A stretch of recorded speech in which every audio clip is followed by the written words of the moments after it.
ഭീഷണി സന്ദേശം ലഭിച്ചതിന് പിന്നാലെ മുസ്ലിം ലീഗ് നേതാക്കൾക്കെതിരെ വിമർശനവുമായി മൊയ്ൻ അലി തങ്ങൾ. ഭീഷണി സന്ദേശം അയച്ചത് നേതാക്കളുമായി ബന്ധമുള്ള ആളാണെന്നാണ് മൊയ്ൻ അലി തങ്ങളുടെ ആരോപണം. പൈതൃകം പരിപാടിയിൽ സംസാരിച്ചപ്പോൾ ലീഗ് നേതാക്കൾ പക്വത കാണിക്കണമായിരുന്നുവെന്നും തങ്ങൾ വിമർശിച്ചു. അതേസമയം മൊയ്ൻ അലി തങ്ങളുടെ പരാതിയിൽ റാഫി പുതിയ കടവിനെതിരെ മലപ്പുറം പോലീസ് കേസെടുത്തു. നിങ്ങൾ ഈ പോക്ക് പോകുകയാണെങ്കിൽ വീൽ ചെയറിൽ പോകേണ്ട ഗതി നിങ്ങൾക്ക് ഉണ്ടാവും കേട്ടോ.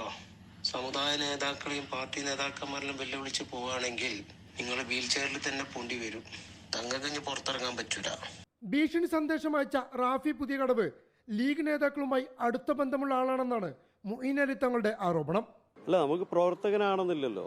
നമുക്കിപ്പോൾ പാർട്ടിയുമായിട്ട് നമ്മൾ മനസ്സിലുണ്ടെന്നുണ്ടെങ്കിൽ അത് നേതാക്കന്മാരോടൊക്കെ പല തരത്തിൽ ബന്ധം ഉണ്ടാവുമല്ലോ. അപ്പോൾ ഔദ്യോഗികമാവണമെന്നില്ലല്ലോ, അനൗദ്യോഗികം പറ്റുമല്ലോ. കഴിഞ്ഞ ദിവസം മുസ്ലിം ലീഗ് നേതാവ് PK കുഞ്ഞാലിക്കുട്ടിയെയും സമദാനിയെയും മൊയ്ൻ അലി തങ്ങൾ പരോക്ഷമായി വിമർശിച്ചിരുന്നു. ലീഗ് സമസ്ത ഏറ്റുമുട്ടലിൽ ഇത് സജീവ ചർച്ചയാവുകയും ചെയ്തു. ഇതിന് പിന്നാലെയാണ് മൊയ്ൻ അലി തങ്ങൾക്ക് ഭീഷണി സന്ദേശം ലഭിച്ചത്.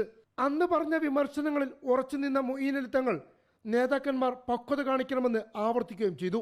ലീഗ് നേതൃത്വത്തെ ലക്ഷ്യമിട്ടായിരുന്നു മൊയ്ൻ അലി തങ്ങളുടെ പ്രതികരണം. പാണക്കാട് കുടുംബം പിന്നെ ഇപ്പം MSF കൊടുത്ത വളരെ ഏറ്റവും നല്ലൊരു ട്രിബ്യൂട്ടാണ് അന്ന് ഇവിടെ നടന്നത്. എല്ലാവർക്കും വളരെ സന്തോഷം ഉണ്ടായിരുന്നു. പക്ഷെ അതിൽ നേതാക്കന്മാർ കുറച്ചൊരു രാഷ്ട്രീയ ഒരു പൊളിറ്റീഷ്യൻസ് ആകുമ്പോൾ അതിൻ്റെ ഒരു പക്വതയോടുകൂടി ജിഫ്രി തങ്ങളൊക്കെ ചെയ്യുന്ന പോലെ തന്നെ ചെയ്യാണ് വേണ്ടത്. അപ്പോൾ നമ്മൾ കൂടുതൽ എല്ലാവരും സമസ്തയാണെങ്കിലും ലീഗാണെങ്കിലും ഒരുമിച്ച് പോകണം.